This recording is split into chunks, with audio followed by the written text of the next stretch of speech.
Hi everybody, it's Jenny Cassill. Things look a little blurrier than usual and a little hot and dark because this is not actually my regular screencasting. This is me screencasting a Zoom meeting because, like you, I'm not very familiar with Zoom. I've used it a couple times for meetings, mostly just as a recipient of information, rarely as an interactive participant. And other than that, a few very interesting game nights since we've all been sent home. So, in our trainings, sometimes we want you to be able to interact, and you all are also trying to gain some tech skills. So, it's hard to go back and forth between our meeting screen and the other tabs that you might be using to be working in Canvas or taking notes or anything else that you might be doing. So, I just thought I'd show a couple things and hopefully this works. So, first thing, and I actually got stuck in this as a presenter when we first started these trainings. In the upper right corner, there's this exit full screen button. And this happens sometimes it's not visible unless you put your mouse over there. So if you don't see a button like that, try wiggling your mouse over. But that upper right corner, there's that exit full screen. When you click that, it should return you to your regular functionality on your Chromebook or on your computer. So I'm on my PC right now, so you can see that I've got my toolbar tray open on the bottom. I've got my window controls up at the top. So it allows me to go back and, like, let's say I need to go over to look at, wait, what were my slides that I wanted to show, or what was that thing in Canvas I was trying to do? You should be able to do that once you are out of that full screen mode. Okay, on the bottom of the screen is where there's a bunch of the other features that allow you to interact with other people. So this is where the chat appears. So you can turn that off also by clicking that chat button again. So if you know, don't need to see it. If it's distracting, turn it off. You can also see who the participants are.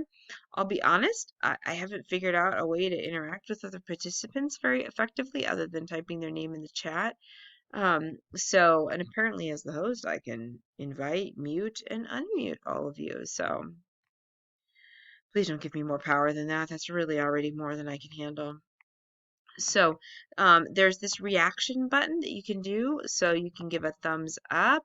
Um, there's other video software that give a few other things, other types of reactions. So I don't know if there's more that's available in Zoom to support like us voting as a group or something like that. We'll figure that out if that's something that we end up needing to use. Uh, Down in the lower left corner is where you can mute or unmute yourself. Um, and then you can also turn off your video and it will show your avatar or it'll show just your name, I think, if you don't have one set up in there. So that's an option if you need to step away from your computer, if you need to take care of something like you did just pour your coffee down your face, which happens to me all the time.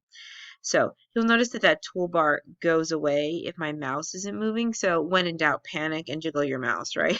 And then a lot of you, I heard from Ray that it doesn't work on a Chromebook, which is super unfair, so I'm sorry.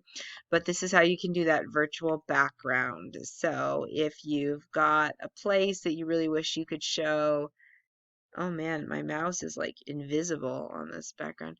So here, this is me. I am in Segovia, Spain. So I'm sitting in front of the aqueduct, drinking a cup of coffee that's invisible, and all those flyaways on my hair really got trimmed. How nice. So that's the virtual background.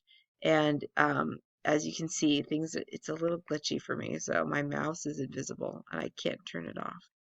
So apparently this is only for the brave. So um, anyway, so that's that. So a couple things there. So I'm going to go ahead and try and see if I can pop back into what it looks like in in Google for a second. So go ahead. I'm going to use some magic and I'm going to pause my video. Okay, so this is what it looks like using the Google Chrome app, which pops up as a separate window rather than another tab. You can tell the lag's a little more, but honestly, the video quality is better than my PC app that I was using. So, and up here, my battery. Um, Up here are a few of the other things that I wasn't able to show you before because I'm not logged in. There's a gallery view. Ooh, and you'll notice it's a little bit buggy. So this is where I would get stuck and be like, what? I can't unmute myself or I can't change things. So that exit full screen is going to be my saving grace up there. Okay. So yeah, and it looks like there isn't a way to do a virtual background. Bummer. But most of the other settings look like they're the same in terms of what they do. So probably the biggest, most helpful thing is just some of that window management, which is difficult on a Chromebook anyway. So um, when we get started, if you watch this and you go, gosh, I've got some Chrome functionality, if you're using a Chromebook at home right now, please, make note of those questions so that way we can address those. We want you to be able to use your technology as successfully as possible and not have it be a barrier to our continued work together. So um, that's that for this little preview video. So we'll see you all later.